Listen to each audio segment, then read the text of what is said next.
So maybe you've heard people talk about this app called Zapier, and you're just like, what is that? And everyone's saying it can help me automate and grow my business and save me all this time. Well, this video is going to answer those questions for you. So firstly, I'm going to answer, well, what is Zapier and how can it actually help you automate and grow your business? Secondly, are the apps and softwares that you use in your business or your personal life, are they supported by Zapier? Can you even use them with Zapier? And then thirdly, if the apps and softwares that I use are supported by Zapier, what can I actually do with them? So this is going to really set that roadmap of if Zapier is going to be the right tool for you. And just before I start off the video, I just want to say this video looks a little bit different because it's actually from a mini course that I shot a little while back. And I decided that I wanted to share it on my channel just so everyone can get value and benefit from it. So let's actually get going with it now.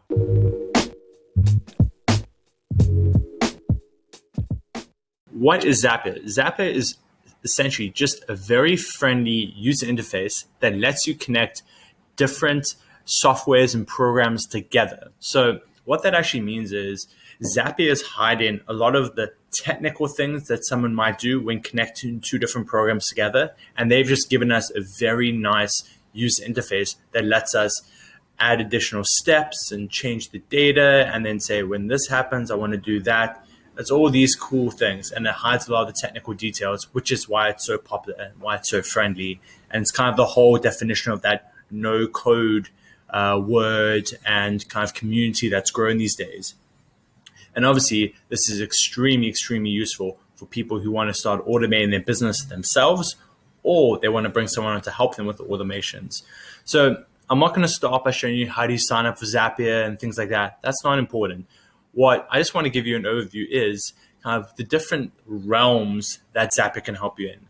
So obviously, when it comes to business, you're going to almost always be working with a CRM of some sort. You're always going to have marketing. You're always going to have some form of email. Normally that's tied into your CRM, but there's also specific focuses on email.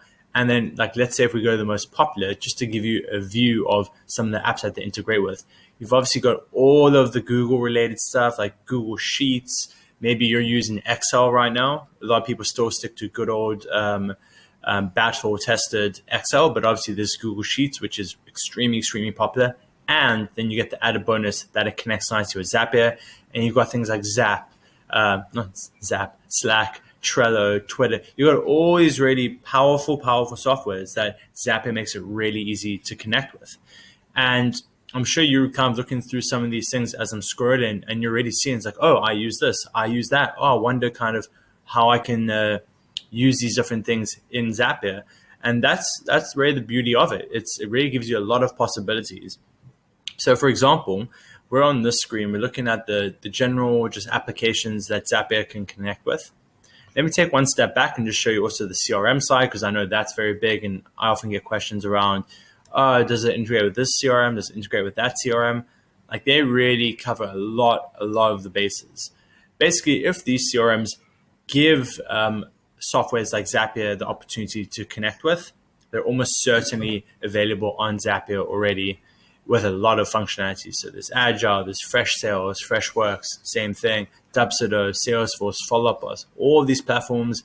And also when it comes to like the scheduling stuff, there's Calendly, Acuity, all these type of things that I've also worked with many, many times, and I'm sure you probably use in your business already.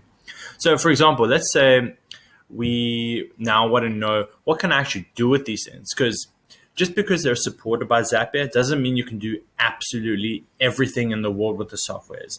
It really comes down to what do the softwares allow us to do with them. And then Zapier obviously can only work around with what those softwares allow them to do.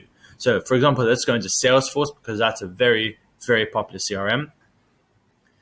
And you'll see view app profile. You don't need to worry about this. Maybe if you want to click around yourself and view kind of the different things. What I want to show you is we can see before we even get started what we can actually do with all these platforms. So for example, the Salesforce integration, if we come to this page and we scroll all the way to the bottom, you'll see here we've got triggers, actions, and searches. So triggers, it's just a terminology that Zapier uses, but basically you're triggering something to start. So it's essentially the if this happens part of the equation. So it's if a new record shows up in Salesforce, then we can do X and Y with all the other apps in Zapier. Or if an updated field on a record in Salesforce happens, we can do Y and Z in Zapier with other softwares and other programs, et cetera, et cetera.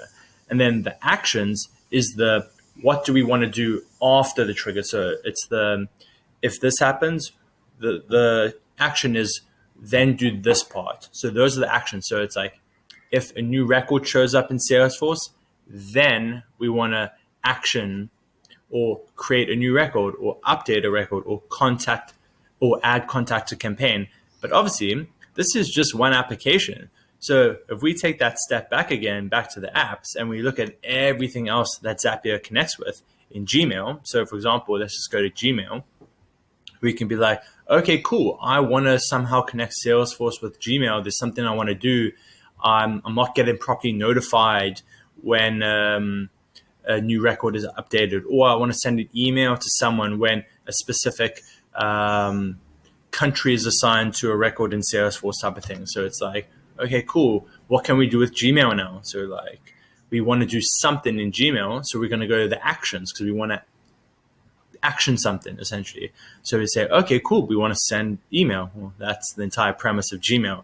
But you can kind of see how these already start to come together nicely, and you start to build up that big flow of when this thing happens in this application, I want to do this step in that application because that action's available in Zapier. And then we've got another Zap that triggers in Calendly on a new booking. I work with Calendly a lot. Then it's like, okay, I want to add them to my CRM in Salesforce. So you can flip all these things around. It's like maybe you want to do an action in Salesforce, but it's getting triggered by someone booking in your calendar, which is a very, very typical flow.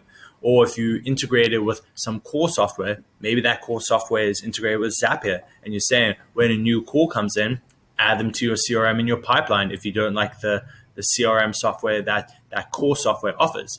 So hopefully this just very first video is giving you an overview of what you need to know, well, what Zapier actually offers. I know this is, again, not meant to be technical and nitty gritty, but how this also plays into when you want to start potentially hiring someone is you can, before you even go looking for the person, you can say, okay, I am wanting to connect this, this, and that together. Are these even available on Zapier? And you can do that research yourself before you even start having that conversation. So if you know it's not even available on Zapier and someone's saying to you, oh yeah, I can 100% do this, it's supported by Zapier, you can be like, but no, I checked myself and I trust I know how to search for things properly, and it's not available on Zapier. So a quick tip in that regards is this interface of kind of the clicking around of the various apps can be a little bit confusing. But what I like to do usually, just a quick pro tip, is like, let's say I want to know, is Calendly supported by Zapier? I would normally say Calendly, Zapier. I'll just do a quick Google. And then normally the very first result is going to be at Zapier.com, apps, Calendly, integrations. So you want to look for that relationship. And then if you click through to that one, you'll see it's the exact same integrations layer for the apps that we were just looking at. And that's going to let you get there a lot quicker, I find. That's how I normally do my searching for the apps. But if you just want to get an overview of what's available, then you can go to that kind of broad dashboard of what we were looking at the first time, which was just at, you'll see now, it's just zapier.com/explore, and you can see all the different integrations that are available with Zapier. So that's the end of the first video, and hopefully that gave you a nice little overview. I'm trying to keep it not too technical with my terminology and everything. Remember, I'm just here to educate you so you can have these conversations better and you actually know what these things are and kind of what the general overview concepts of all this is.